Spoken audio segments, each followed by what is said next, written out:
தத்துவ ஞானம் புத்துயிர் பெற்றது யூத நிலத்தினிலே, சத்திய வேதம் நின்று நிலைத்தது தாரணி மீதினிலே. எத்தனை உண்மை வந்து பிறந்தது இயேசு பிறந்ததிலே, இத்தனை நாளும் மானிடன் வாழ்வது இயேசுவின் வார்த்தையிலே. ராசவேலர் செண்பக தமிழரங்கின் 1694வது பொழிவிலே இத்தமிழரங்கின் பொறுப்பாளர் அருமை நண்பர் ராச இளங்கோவன் அவர்களையும், இந்த காணொளியை பதிவு செய்து கொண்டிருக்கும் அருமை செல்வி செண்பகா தேவி அவர்களையும், பொழிவினை கேட்டுக்கொண்டிருக்கும் பேராசிரிய பெருமக்கள், ஆய்வாளர்கள், மாணவ செல்வங்கள் மற்றும் தமிழ் ஆர்வலர்கள், சமூக ஆர்வலர்கள் அனைவரையும் வணங்கி என்னுடைய இந்த பொழிவினை தொடங்கி நடத்துவதில் பெருமகிழ்ச்சி கொள்கின்றேன். நான் மேலே குறிப்பிட்ட பாடலில் கவியரசு கண்ணதாசன் அவர்கள் இயேசு காவியம் எழுதிய பொழுது, அந்த எண்ணதாசன் இத்தனை நாளும் மானிடன் வாழ்வது இயேசுவின் வார்த்தையிலே என்று குறிப்பிடுகின்றார். இதை கேட்கின்ற பொழுது சிலருக்கு கோபம் வரலாம், வருத்தம் ஏற்படலாம். இயேசுவின் வார்த்தையில்தான் இந்த உலகம் ஏங்கிக் கொண்டு இருக்கிறதா? என்ன கண்ணதாசன் இப்படி உளறுகிறார் என்று சிலர் எண்ணக்கூடும். நம்முடைய தேசப்பிதா அண்ணல் காந்தியடி அவர்கள், நான் இயேசு மழைப்பொழிவில்தான் கத்தியின்றி இரத்தமின்றி யுத்தம் ஒன்றை மேற்கொண்டு ஆங்கிலேயரை இந்த நாட்டை விட்டு விரட்ட வேண்டும் என்ற சபதம் மேற்கொண்டேன் என்று தன் சத்திய சோதனையில் குறிப்பிடுகின்றார். ஆக இந்த உலகத்திலே அந்த இயேசுவினுடைய மழை பொழிவு அவருக்கு ஒரு உந்துதலை ஏற்படுத்தி, எப்படி அகிம்சை வழியிலே, அறப்போராட்ட வழியிலே ஒரு சத்தியாகிரகத்தை மேற்கொண்டு நீதியை நிலைநாட்டுவது என்பதற்கு இயேசுவினுடைய போதனை ஒரு வழிகாலாக அமைந்திருக்கிறது என்பதை பார்க்கிறோம். இந்த உலகத்திலே பல ஆட்சிகள் உண்டு. பொது உடைமை, மக்களாட்சி, மன்னராட்சி என்று பலர் இருக்கின்றன. இதிலே சிறந்தது எது என்று சொன்னால் மக்களாட்சி என்று சொல்வார்கள். ஆனால் உண்மையை பார்க்க போகின்ற பொழுது பொது உடைமைதான் மிகச்சிறந்த ஒன்றாக இருப்பதை நாம் அறிய முடிகின்றது. எல்லாருக்கும் எல்லாம் என்பதும் இந்த பொது உடைமையிலே அடங்கியிருக்கிறது. இதுதான் ரஷ்யாவிலே நடக்கிறது, சீனாவிலே நடக்கிறது. நம் நாட்டிலே மக்களாட்சி நடந்து கொண்டிருக்கிறது. ஆனால் நம்முடைய மக்கள் மகிழ்ச்சியாக இருக்கிறார்களா என்பது நீங்கள் அறிந்த ஒன்று. அதை பற்றி நான் இங்கே விளக்க தேவையில்லை. பொது உடைமை தத்துவம் எங்கே இருந்து புறப்பட்டது என்று சொன்னால் இயேசுவின் தத்துவங்களிலிருந்துதான். கொடுத்ததெல்லாம் கொடுத்தான், அவன் யாருக்காக கொடுத்தான்? ஒருத்தனுக்காக கொடுத்தான், இல்லை ஊருக்காக கொடுத்தான் என்ற திரைப்பட பாடலும், எல்லாரும் எல்லாமும் பெற வேண்டும், இங்கே இல்லாமை இல்லாத நிலை வேண்டும் என்ற பாடலும், வயிற்றுக்குச் சோறிடல் வேண்டும் கண்டீர், இங்கு வாழும் மனிதருக்கெல்லாம் என்ற மகாகவியின் பாடலும் இயேசுவின் போதனைகளை அடிப்படையாக கொண்டு எழுதப்பட்டவை. இயேசு வாழ்ந்த காலத்திலே இருந்த மக்கள் கண்ணுக்கு கண் பல்லுக்கு பல் என்று காட்டுமிராண்டித்தனமாக வாழ்ந்து கொண்டிருந்தார்கள். அப்பொழுது புரட்சிகரமாக இயேசு போதிக்கின்றார், உன்னை ஒருவன் ஒரு கன்னத்தில் அறைந்தால் அவனுக்கு மறுகன்னத்தை காட்டு என்று. இதனை நாம் வள்ளுவ பெருந்தகையோடு ஒப்பிட்டு பார்க்கின்றோம். வள்ளுவ பெருந்தகை கூறுகின்றார், இன்னா செய்தாரை ஒருத்தல் அவர் ஞான நன்னயம் செய்துவிடல் என்று. ஆக ஒருவன் நமக்கு துன்பம் இழைக்கின்ற பொழுது அந்த துன்பத்தை பொறுத்து கொண்டு அவனுக்கு நாம் நல்லது செய்ய வேண்டும் என்று சொல்லுகின்றார். இரண்டு கருத்துக்களும் ஒரே ஒரு கருத்தைத்தான் வலியுறுத்துகின்றன.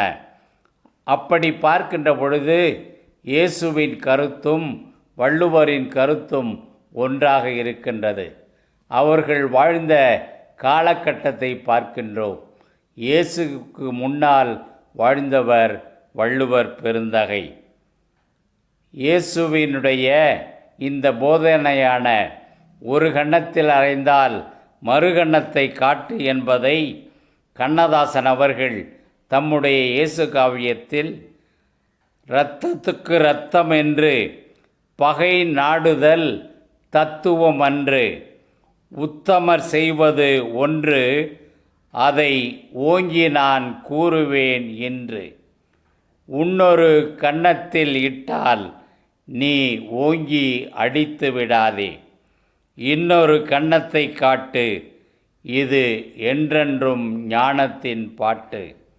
அத்தனை பேரையும் நேசி, இது ஆண்டவனை கொஞ்சம் யோசி.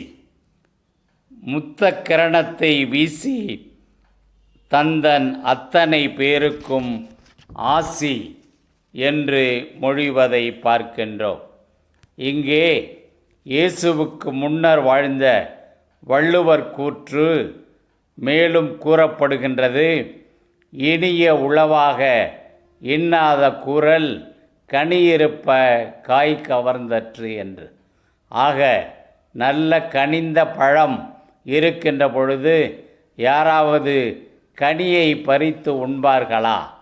அதைப்போல நாம் இந்த சமுதாயத்திலே நல்லவற்றை செய்ய வேண்டும் என்று இயேசுவும் வள்ளுவரும் போதிக்கின்ற பொழுது, வள்ளுவர் முன்னர் வாழ்ந்திருந்தாலும் கூட இயேசுவினுடைய போதனை அதனோடு ஒத்துப்போவதை நாம் பார்க்கின்றோம்.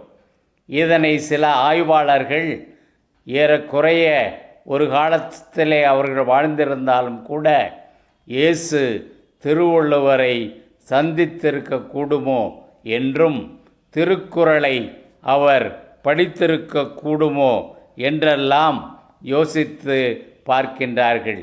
ஆய்வை மேற்கொண்ட பொழுது இந்தியாவிற்கு இயேசு பயணம் செய்திருப்பாரோ என்றெல்லாம் கூறுகின்றார்கள். ஆனால் ஆழ்ந்து சிந்திக்கின்ற பொழுது இது நமக்கு அபத்தமாக தோன்றுகின்றது. தமிழகத்திலே ஒருவனுக்கு பாம்பு தீண்டு விடுகிறது என்று வைத்துக்கொள்வோம். பாலஸ்தீனத்திலே ஒருவனை பாம்பு கடித்து விடுகிறது என்று வைத்துக்கொள்வோம்.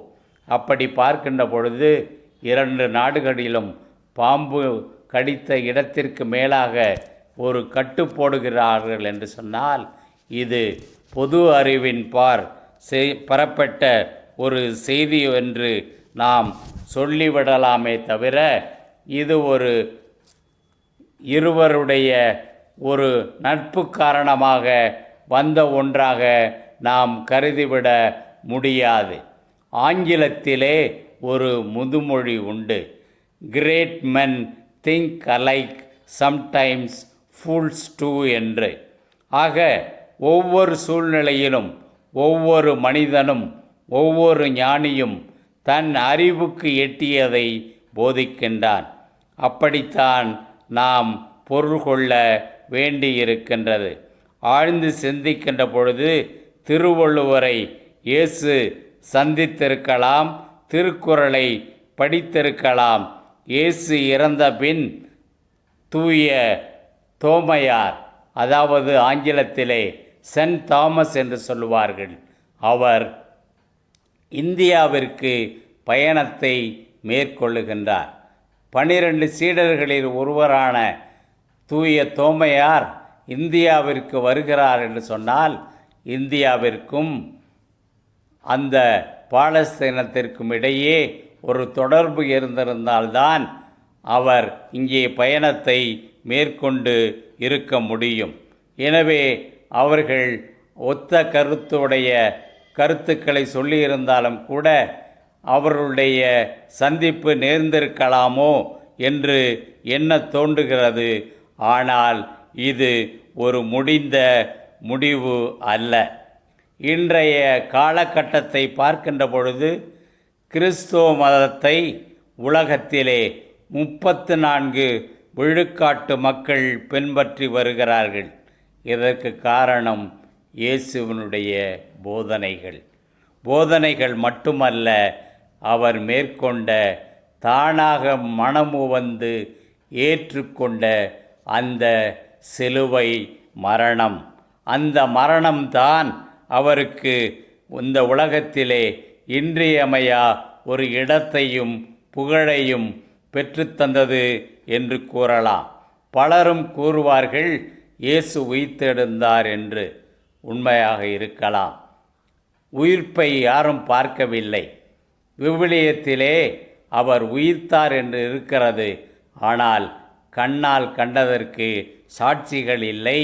அவருடைய உடல் அந்த கல்லறையில் இல்லை என்பதுதான் பதிவே தவிர அவர் உயிர்த்தெழுந்ததை யாரும் பார்க்கவில்லை. ஆனால் அவர் உயிர்த்தெழுந்தார். எனவே அவருடைய அந்த மதம் வளர்ந்திருக்கிறது. கிறிஸ்துவ மதத்தை கூட இயேசுதான் தோற்றுவித்தார் என்று நாம் சொல்வதற்கு இல்லை. பின்னால் வந்த அந்த தூய பவுல் அடிகளார் தான் கிறிஸ்துவ மதத்தை தோற்றுவித்து வளர்ப்பதை நாம் பார்க்கின்றோம். ஆக அவர்கள் கண்ணதாசன் அவர்கள் இயேசு காவியத்தை முடிக்கின்ற பொழுது மண்ணிடை இயேசு மறுபடி வருவார் என்பது சத்தியமே, புண்கள் இருக்கும் வரையில் மருந்து தேவை நித்தியமே, விண்ணர சமயம் உலகம் முழுவதும் இதுதான் தத்துவமே, என்னும் எழுத்தும் எல்லாம் அவரே, இயேசுவை நம்புவோமே என்று முடிக்கின்றார். மண்ணிடை இயேசு மறுபடி வருவார் என்பது முடிந்த முடிவாக இருக்கின்றது. இது இயேசுவினுடைய வாக்கு. இயேசு இந்த உலகத்தை விட்டு செல்கின்ற பொழுது நான் மீண்டும் வருவேன் என்று சொல்லுகின்றார். அதனை கண்ணதாசன் அவர்கள் கவிதையாக வடித்திருக்கிறார்கள். இது கவியரசருடைய கவிதை வரிகள் என்றுதான் நாம் எடுத்துக்கொள்ள வேண்டும். ஆக இயேசு உயிர்த்தெழுந்தார் என்பது ஒரு நம்பிக்கையாக இருக்கின்றது. நான் தூய வளனார் கல்லூரியிலே பட்டப்படிப்பு படித்து கொண்டிருந்த பொழுது அங்கே சிலப்பதிகாரம் போதிக்கப்பட்டது. சிலப்பதிகாரத்திலே கண்ணகி முன்னால் புட்ப விமானத்திலே கோவலனுடைய உடலானது தலை தனியாக உடல் வேறாக கொண்டு வரப்பட்டு கண்ணகி முன்னால் இரண்டும் ஒன்றாக சேர்க்கப்பட்டு கோவலன் உயிர் பெற்றதாக இளங்கோவடிகள் படைக்கின்றார் என்று நாம் பார்க்கின்றோம். சிலம்பிலே மொத்தம் 30 காதைகள், 3 காண்டங்கள், புகார் காண்டம், மதுரை காண்டம், வஞ்சி காண்டம் என 3. இதிலே வஞ்சி காண்டத்தில்தான் கோவலன் உயிர் பெற்றதாக வரலாறு படைக்கப்படுகின்றது. ஆனால் வஞ்சி காண்டத்தை இளங்கோவடிகள் படைக்கவில்லை. அது ஒரு பிற்சேர்க்கை என்று சில ஆய்வாளர்கள் கருதுகிறார்கள். மேலும் திருக்குறளை எடுத்து பார்க்கின்றேன். திருக்குறளிலே 3 பால்களை பற்றி மட்டும் திருவள்ளுவர் பேசுகின்றார். அறத்துப்பால், பொருட்பால், இன்பத்துப்பால் என்று 3 பால்களோடு நிறுத்திவிடுகின்றார். பொருள் என்பது 4: அறம், பொருள், இன்பம், வீடு. ஆனால் திருவள்ளுவர் வீடு பேற்றை ஏற்றுக்கொள்ளவில்லை. அவர் வீடு பேற்றை விட்டுவிடுகின்றார்.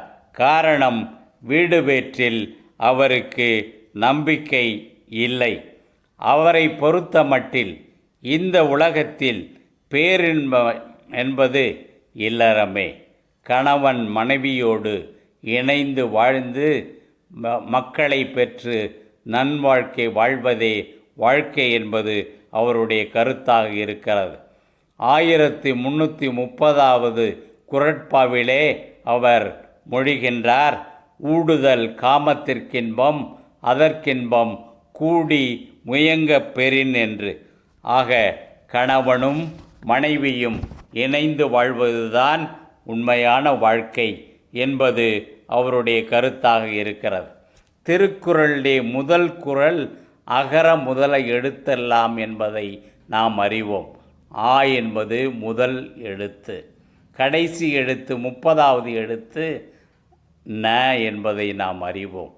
ஆக ஆவிலே ஆரம்பித்து நாவிலே முடிக்கின்றார் திருவள்ளுவர். பெரின் என்று முடிக்கின்றார். அகர என்று ஆரம்பித்து பெரின் என்று நகரத்திலே முடிக்கின்றார். ஆக 30 எழுத்துக்களிலும் அமைவதுதான் அந்த திருக்குறள் என்று நாம் பார்க்கின்ற பொழுது இயேசு சொல்லுகின்றார், அகரமும் நானே நகரமும் நானே என்று. அகரம் என்றால் தொடக்கம், நகரம் என்றால் முடிவு. முடிவும் நான், தொடக்கமும் நான் என்று கூறுகின்றார். அவரை பற்றி விவிலியத்தில் என்ன சொல்லப்பட்டிருக்கிறது என்று நாம் ஆராய்ந்து பார்க்கின்ற பொழுது, இந்த உலகத்தில் அவர் வாழ்ந்த பொழுது உண்டார், குடித்தார், விலைமாதரோடு பழகினார், குஷ்டரோகிகளுக்கு குணமளித்தார், முடவர்களை நடக்க வைத்தார், விழி இழந்தோருக்கு பார்வை கொடுத்தார், நோயாளிகளை குணமாக்கினார், இறந்தோரை உயிர்த்தெழச் செய்தார், பாவிகளை மன்னித்தார் என்று நாம் பார்க்கின்றோம். நல்லது செய்த அவருக்கு கிடைத்தது என்ன என்று சொன்னால் சிலுவை மரணம். அவரை கொன்றவர்கள் யார் என்று சொன்னால் அன்று வாழ்ந்த குருமார்கள், மதவாதிகள். அவர் போதனை என்ன? நீதிக்காக உயிரை கொடுங்கள், சமத்துவத்தை கொணருங்கள், சகோதரத்துவத்தை நிலைநாட்டுங்கள், எல்லோருக்கும் சுதந்திரம் பெற்றுக்கொடுங்கள். இவைதாம் அவர் போதித்தவை. பிரெஞ்சு புரட்சியிலே ரூசோ வால்டர் எழுதிய கருத்துக்கள் இவைதான். ரஷ்யாவிலே ஸ்டாலின் லெனின் நிலைநாட்டியவை இவைதான். சீனாவிலே மாசேத்துங் இதைத்தான் வலியுறுத்தினார். Martin Luther King, Nelson Mandela இதற்காக உயிரை கொடுத்தார்கள். இவர்களுக்கெல்லாம் அடித்தளமாக அமைபவர் யார்? இயேசு கிறிஸ்து. அடிப்படையாக அமைவது எது? விவிலியம். இயேசு காவியத்திலே கண்ணதாசன் அந்த காவியத்தை 5 பிரிவுகளாக 5 பாகங்களாக பிரிக்கின்றார். 1 பிறப்பு, 2 தயாரிப்பு, 3 பொதுவாழ்வு, 4 பாடுகள், 5 மகிமை என்று. இறந்தும் வாழும் கவியரசே, இரவா காவியம் இதுவென்றாய், பரந்தனின் உள்ளம் தனை நினைந்து கரங்கள் குவித்து அர்ப்பணித்தோம் என்று கலைக்காவிரி இதனை கவிஞருக்கு அர்ப்பணம் செய்திருக்கிறது. இந்த 5 பாகங்களில் 3ஆம் பாகத்தில் போதனையும் சாதனையும் என்பது மிக முக்கியமான ஒன்று. இயேசு கடைசியாக தன் சீடர்களுக்கு சொன்னது, உலகெங்கும் சென்று நற்செய்தியை அறிவியுங்கள் என்பதுதான். என்ன அந்த நற்செய்தி? மழைப்பொழிவிலே அவை இடம்பெறுகின்றன. இதனை கண்ணதாசன் தன்னுடைய அழகு தமிழிலே, அன்று தம் சீடர்க்கெல்லாம் அறிவுரை கூற எண்ணி குன்றின் மேல் ஏறி நின்று கொடைக்கரம் விரித்து நீற்றி ஒன்றிரண்டென்று நெஞ்சில் உன்னத எண்ண வைத்து மன்றினை தொடங்கி வைத்தான் மாறிபோல் இயேசுநாதர் எனத் தொடங்கி எளிய மனத்தோர் பேறு பெற்றோர் என எடுத்ததும் அவர் சொன்னார். இதில் எளிமை என்பது பற்றில்லாமை, இறைவனை நம்புவதே. துயரம் உருவோர் பேறு பெற்றோரென தூய மகன் சொன்னார். அந்த துயரம் அடைவோர் ஆறுதல் பெறுவர், துன்பங்களை எண்ணார்.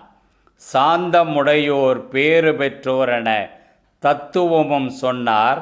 இந்த தாரணி முழுவதும் அவர்களுக்குரியது, தலைவர்கள் அவரென்றார். நீதியின் பாலே தாகம் கொண்டோரே பேறு பெற்றோர் என்றார். அவர் நிறைவே பெற்று முறையாய் வாழ்வார், அறமே தலை என்றார். இரக்கம் உடையோர் பேறு பெற்றோரென இயேசுபிரான் சொன்னார். அவர் இரக்கம் காட்டி இரக்கத்தை பெறுவர், இதுவான் பரிசென்றார். தூய மனத்தோர் பேறு பெற்றோரென தூய மகன் சொன்னார். அவர் தோன்றும் கடவுளை நேரில் காண்பார், சொர்க்கம் வருமென்றார். அமைதி கொடுப்போர் பேறு பெற்றோரென அன்பு மகன் சொன்னார். இங்கு ஆண்டவன் பெற்ற பிள்ளைகள் எல்லாம் அவர்கள் தாமென்றார். நீதிக்காக துன்பம் உருவோர் பேறு பெற்றோர் என்றார். அவர் நேரே அடைவர், விண்ணர சென்றே நிச்சயமாய் சொன்னார். இவ்வாறாக 8 வகை மனிதர்களை விவரமாக எடுத்துரைத்த இயேசுபிரான் பின்னர் கூறுகின்றார். கட்டிவரும் பேரிவற்றை ஏற்கும்போது கண்மூடி தாக்குதல்கள் நடக்கக்கூடும். இட்டமுடன் எனக்காக இவற்றை ஏற்று இடும் சாபம் கொடுமைகளை தாங்கி நின்று பட்டதெல்லாம் பொறுத்த மனம் மகிழ்வாரானால் பரலோக சாம்ராஜ்யம் உமக்கே உண்டு என்று கவியரசு அவர்கள் ஒரு கிண்ணத்தை ஏந்துகிறேன், பல எண்ணத்தில் நீந்துகிறேன் என்று பாடியவர் எதையும் ஏந்தாமல் எடுத்துரைப்பதை நாம் படிக்கின்றோம். இந்த பாடலின் கடைசி வரியை பார்க்கின்ற பொழுது பரலோக சாம்ராஜ்யம் உமக்கே ஒன்று என்று முடிக்கின்றதா? இங்கேதான் சிக்கல் தொடங்குகின்றது. பரலோக சாம்ராஜ்யம் எங்கே இருக்கிறது? சந்திரனிலா, செவ்வாயிலா, வியாழனிலா, சனி கிரகத்திலா, புதனிலா? புரியவில்லை. இதை கட்டுக்கதை என்று சிலர் காட்டுத்தனமாக கத்துகிறார்கள். ஒருவன் ஏற்றம் இடைத்து கொண்டிருக்கிறான். புரோகிதர் ஒருவர் வருகிறார்.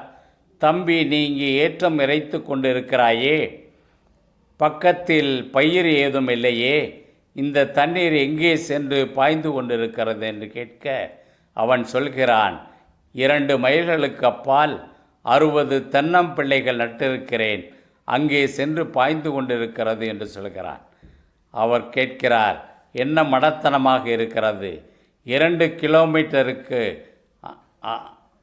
தொலைவில் உள்ள அங்கே சென்று எப்படி இந்த நீர் சேரும் என்று கேட்க, அது அப்படித்தான் என்று அவன் விளக்கம் அளிக்கின்றான் என்ற கதையை நீங்கள் அனைவரும் அறிவீர்கள்.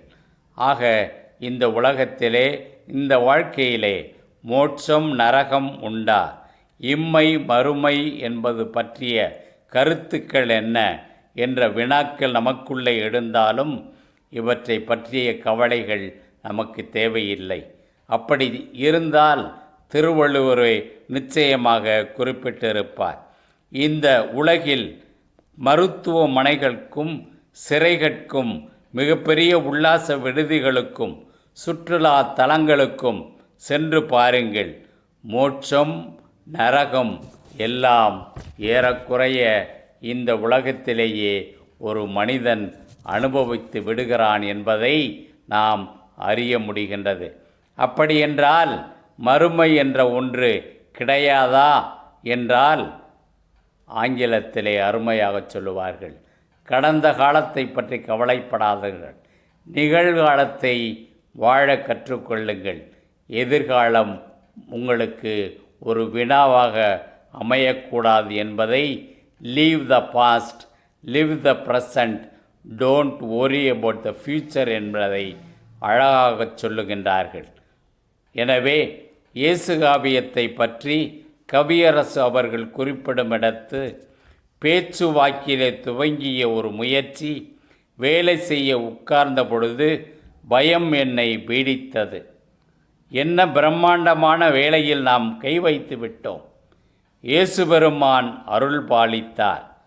நான் இதுவரை உழைக்காத வகையில் தொடர்ந்து 15 நாட்கள் தினமும் 8 மணி நேரம் வேலை செய்து இதை முடித்தேன் என்றால் அது இயேசு பெருமானின் கருணையே என்று முடிக்கின்றார்.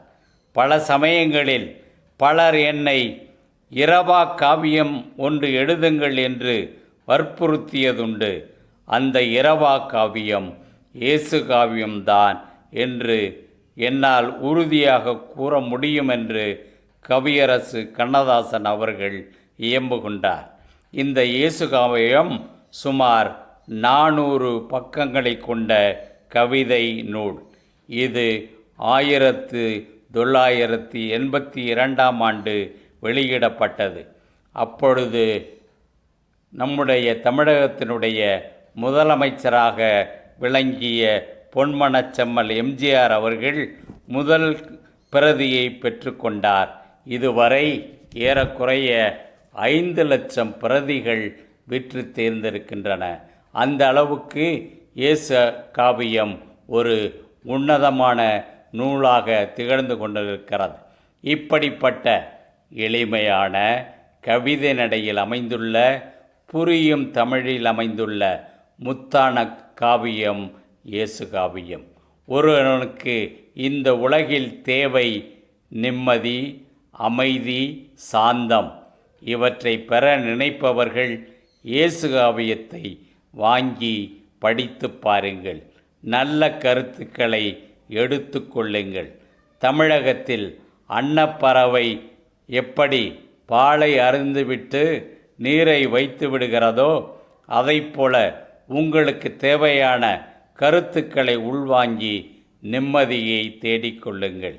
இன்று நாள் 28/12/2024, 25ஆம் தேதி கிறிஸ்து பிறப்பு விழா முடிந்துவிட்டது. வரலாற்றை கிமு கிபி என 2ஆக பிளந்தவர் கிறிஸ்து.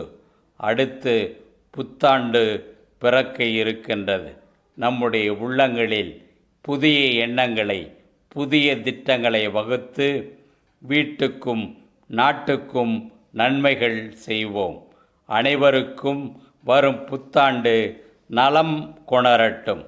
புத்தாண்டு நல்வாழ்த்துகள் கூறி இந்த தமிழ் பொழிவை நிகழ்த்த வாய்ப்பளித்தவர்களுக்கும், கண்டு கேட்டு உய்த்துணர்ந்து மகிழ்ந்த நல்ல உள்ளங்களுக்கும் நன்றி கூறி முடிக்கின்றேன். நன்றி, வணக்கம்.